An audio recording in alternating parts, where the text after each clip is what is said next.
بسم اللہ الرحمن الرحیم۔ آئی اسٹل لو یو، یہ بنیادی طور پر محبت کی کہانی تھی، جارج سمتھ اور کیتھی کی محبت کی کہانی۔ یہ پچھلی دہائی کی سب سے بڑی کہانی تھی۔ یہ کہانی ہمیشہ پڑھنے اور سننے والوں کے گرم خون میں ٹھنڈک بن کر اترتی رہے گی۔ George Smith half cost American تھا۔ اس کے آباء و اجداد 400 سال پہلے ایتھوپیا سے غلام بن کر امریکہ آئے تھے۔ یہ لوگ صدیوں تک گوروں کے کھیتوں میں کام کرتے رہے، ان کے جانور پالتے رہے، ان کے لیے بیئر اور وائن بناتے رہے اور ان کے گھروں کے لیے جنگل کاٹتے رہے۔ غلامی کے اس دور میں کسی وقت ان کی سیاہ رنگت میں کسی سفید گورے کی جھاگ لگ گئی اور یوں ان کی نسل گندمی ہونا شروع ہو گئی، یہاں تک کہ یہ لوگ جارج سمتھ تک پہنچ کر سفید فام ہو گئے۔ بس جارج کے موٹے ہونٹ اور گھنگریالے بال اس کے آباء و اجداد کی آخری نشانیاں رہ گئے تھے۔ جارج ہارورڈ یونیورسٹی کا گریجویٹ تھا۔ وہ سیاٹل میں کمپیوٹر سافٹ ویئر کا بزنس کرتا تھا اور خوشحال اور مطمئن زندگی گزار رہا تھا، جبکہ کیتھی کے آباء و اجداد کا تعلق میکسیکو سے تھا۔ یہ لوگ 2 نسل پہلے الپاسو سے نیو یارک شفٹ ہوئے تھے۔ یہ لوگ بھی یورپین امریکن خاندانوں میں مکس ہوتے ہوتے اپنا رنگ و روپ تبدیل کرتے چلے گئے۔ جارج اور کیتھی کی ملاقات واشنگٹن میں ہوئی۔ یہ دونوں سافٹ ویئر کی کسی نمائش میں ملے، دوستی ہوئی، محبت ہوئی۔ دونوں نے شادی کی اور سیاٹل میں خوبصورت، خوشگوار، خوشحال اور گرم جوش زندگی گزارنے لگے۔ شادی کے 2 سال بعد معلوم ہوا جارج سمتھ کے خون میں کوئی کیمیائی خرابی ہے جس کے باعث سپرم پیدا نہیں ہوتے، چنانچہ جارج اولاد کی نعمت سے محروم رہے گا۔ یہ دونوں کے لیے بری خبر تھی، کیونکہ دونوں صاحب اولاد ہونا چاہتے تھے۔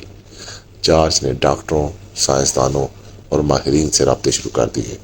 ان رابطوں کے دوران معلوم ہوا میڈیکل سائنس نے ایک ایسا طریقہ ایجاد کر لیا ہے جس سے زندگی میں ایک بار چند سپرم پیدا کیے جا سکتے ہیں۔ تاہم یہ طریقہ بہت مہنگا تھا، لیکن جارج اور کیتھی نے چند دن سوچا اور اپنا سارا سرمایہ اولاد پر خرچ کرنے کا فیصلہ کر لیا۔ جارج نے اپنی کمپنی، اپنا گھر اور اپنی گاڑی بیچ دی اور یہ رقم شکاگو کے میڈیکل سینٹر میں جمع کرا دی۔ علاج شروع ہوا، علاج کامیاب ہوا، سپرم پیدا ہوئے۔ یہ سپرم مصنوعی طریقے سے کیتھی کے جسم میں داخل کیے گئے اور قدرتی فطری عمل شروع ہو گیا، جس کے آخر میں اللہ تعالیٰ نے دونوں کو چاند جیسا بیٹا عطا کر دیا۔ جارج سمتھ اور کیتھی سمتھ کی کہانی یہاں تک ایک عام داستان تھی۔ ہم میں سے کون شخص ہے جس کی زندگی میں اس نوعیت کے غم نہیں ہے؟ انسان کی زندگی غموں، دکھوں، تکلیفوں کے دھاگوں سے بنتی ہے۔ آپ نے اگر کبھی جولاہے کو کپڑا بنتے دیکھا ہو تو آپ جانتے ہوں گے کہ جولاہے کی کھڈی میں مختلف رنگوں کے سینکڑوں ہزاروں دھاگے ہوتے ہیں۔ دھاگوں کی ایک آبشار اوپر سے نیچے کی طرف آتی ہے اور دھاگوں کا دوسرا سلسلہ دائیں سے بائیں یا بائیں سے دائیں چلتا ہے۔ جولاہا درمیان میں بیٹھ کر کھڈی چلاتا جاتا ہے اور مختلف رنگوں کے دھاگے کپڑے کی شکل اختیار کرتے جاتے ہیں۔ دھاگوں کا یہ سلسلہ تانا اور بانا کہلاتا ہے۔ زندگی بھی ایک ایسی ہی کھڈی ہے جس کا تانا بھی دکھ ہے اور بانا بھی دکھ۔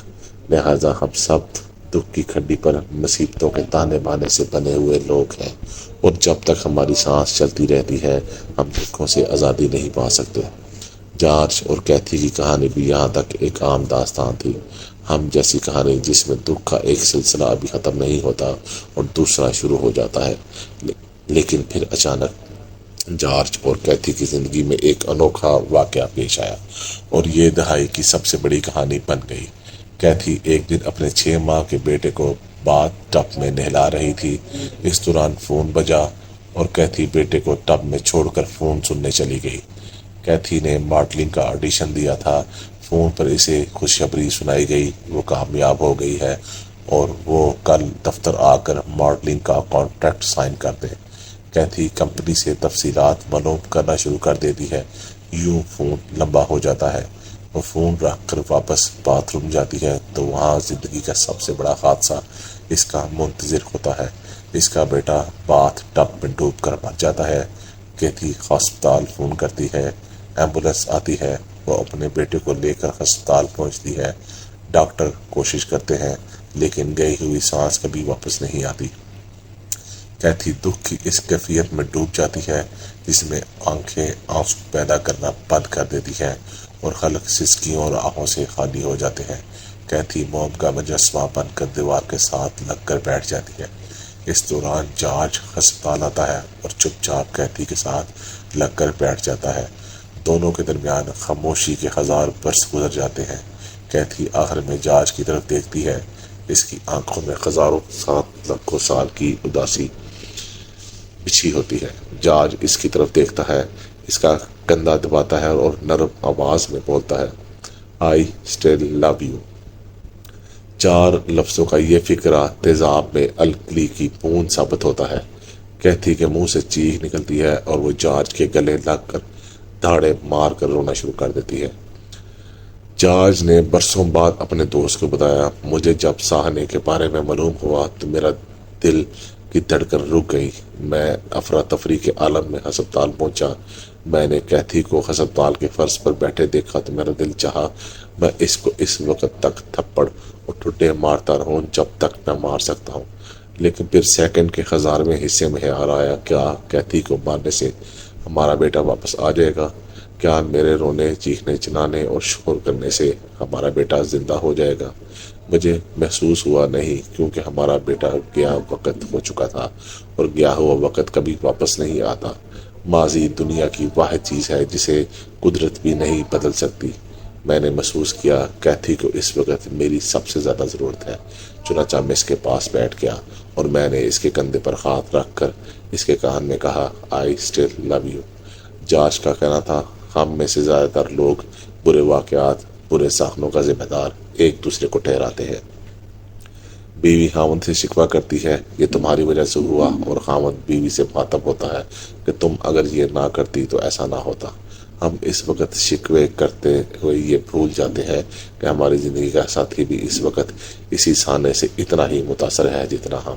میرا بیٹا میری بیوی کا بھی بیٹا تھا، اور کوئی ماں جان بوجھ کر اپنے بیٹے کی جان نہیں دیتی۔ چنانچہ میں اگر اس وقت اس سے ملزم ٹھہرانے لگتا تو یہ غم اس کی جان لے لیتا، لہٰذا میں نے عام خاوند بننے کے بجائے اس کے غم کا بوجھ ہٹانے کا فیصلہ کر لیا۔ میں نے اپنی محبت کا کاندھا اس کے حوالے کر دیا۔ جارج کا کہنا تھا، میں نے زندگی میں اسے کبھی بیٹے کی موت کا ذمہ دار نہیں ٹھہرایا۔ وہ جب بھی بیٹے کا ذکر کرتی میں اس سے کہتا، کیتھی، اولاد ہمارے نصیب میں نہیں تھی، ہم نے میڈیکل سائنس کے ذریعے زبردستی اولاد حاصل کرنے کی کوشش کی، ہم کامیاب ہو گئے، لیکن قدرت نے یہ واپس لے کر ثابت کر دیا، انسان اپنے مقدر کو شکست نہیں دے سکتا۔ تم دل چھوٹا نہ کرو، بس یہ دیکھو میں تم سے کتنی محبت کرتا ہوں۔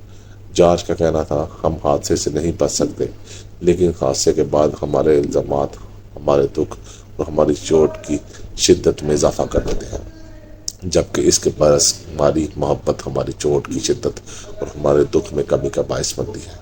چنانچہ آپ کے چاہنے والے جب بھی کوئی غلطی کریں، ان سے کوئی کوتاہی ہو جائے، آپ ڈانٹنے کے بجائے انہیں صرف اتنا کہہ دیں، I still love you، اور اس کے بعد دیکھیں وہ بھی خوش ہو جائے گا اور آپ بھی۔